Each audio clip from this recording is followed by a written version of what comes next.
Rated PG, patnubay at gabay ng magulang ay kailangan sa mga batang manonood. Heto na ang kwento ng walang hanggang pagmamahalan sa ikaw lang ang mamahalin. Hatid ng Sunsilk with Nano Complex, Bonax 3-in-1 at Presto Cranes.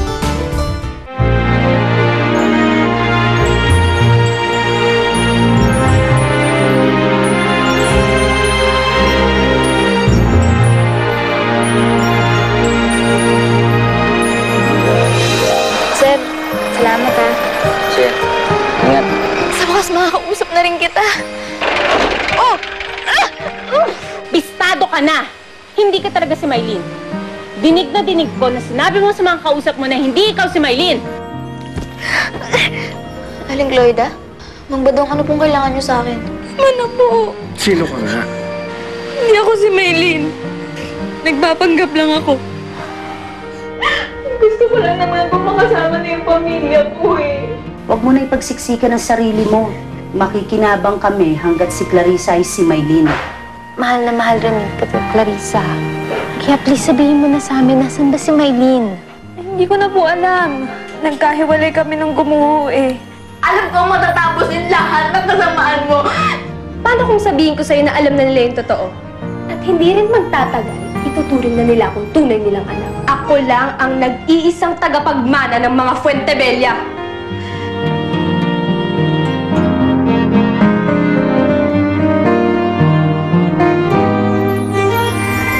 Clarissa, ano mo naman gawin sa akin to? Naranasan mo naman magkaroon ng magandang buhay, di ba? Nagkaroon ka ng mga magulang. Bayaan mo naman akong magkaroon ng mga magulang. Kaya mo may paramdam ko sa kanila yung pagmamahal ko. Tapos ano? Mai-etsapuera na ako? Alam mo, kapag nalaman nila na ako yung nagpadukot sa'yo, siguradong sisipain ako ni Daddy palabas ng mansyon. Tutulungan kita. Ipapaliwanag gusto ko nila lahat. Catherine, pwede ba? Huwag ka lang ang plastic. Hindi ako magpapauto sa'yo, no? Kala mo mauuto mo ako? Hindi ko nahahayaang mangyari yun, Catherine. Hindi ako papayag.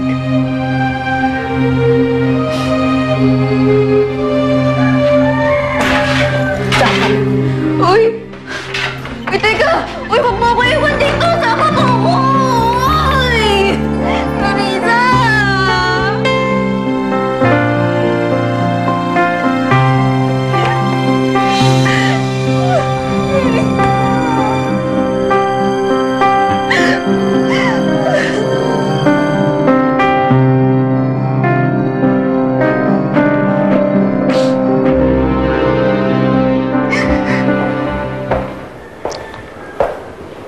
Lilian, gising ka na pala. Inantay lang talaga kita magising, Ferdinand. Dahil magpapaalam na ako. Hindi ako magtatagal sa bahay na to. Dahil tuwing nakikita ko ang bawat sulok ng bahay na to, naaalala ko lahat ng mga pinagagawa niyo sa akin. Galit ka pa rin ba sa akin? Ferdinand, please. Nakikiusap naman ako sa'yo. Huwag mo nang ipaalala sa akin lahat ng sama ng loob na binigay niyo sa akin. Ang importante sa akin ngayon, malaman ko kung sino yung totoo natin anak. Kung sino si Maylene. Kung nasan siya. At kung buhay pa ba siya. Alam mo, Lilian, hindi naman mangyayari ang lahat ng ito kung di dahil sa kagagawa ni Clarissa eh. Maayos na naman sana ang lahat eh. Hanggang sa...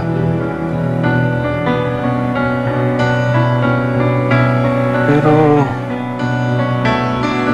paano niyang nagawang ipag-match yung DNA namin? Ferdinand, look! The results are here. Ba't di mo kami hinintay? I had a meeting earlier at Malapit sa hospital, so I just passed by the hospital to get the results to save the trouble.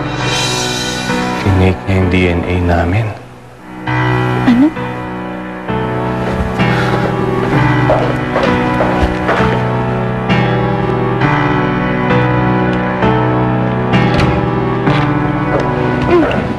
Mommy, Daddy. Kaninong utak ang nagpapatakbo sa'yo?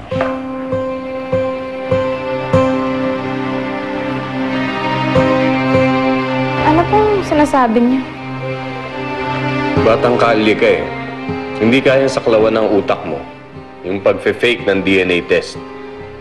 Paano mo napag-match yung DNA test natin?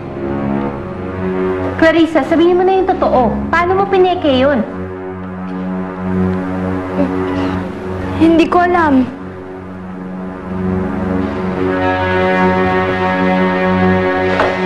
Clarissa, hindi mo magagawa yung pagpapanggap mo kung walang taong nakasuporta sa'yo.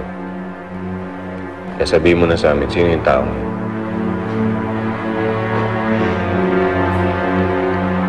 May tumulong sa akin. Pero hindi ko pwedeng sabihin kung sino yun. Sabihin mo. Daddy, tama na. Sabihin mo, sinong taong yun? Daddy, tama na. Nasasaktan ako eh. Sasabihin ko na po.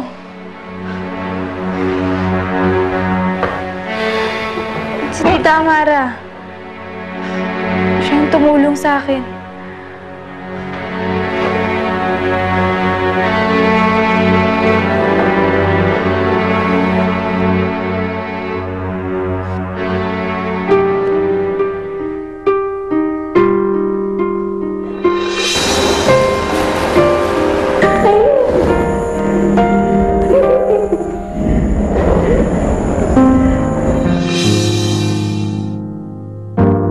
Tagal ko silang hinanap. Hindi ako papayag na hindi kami magkasama-sama. Alam kong patuloy lang silang lolokoy ni Clarissa kapag hindi nila nalaman ang totoo. Kaya kailangan kong makaalis dito.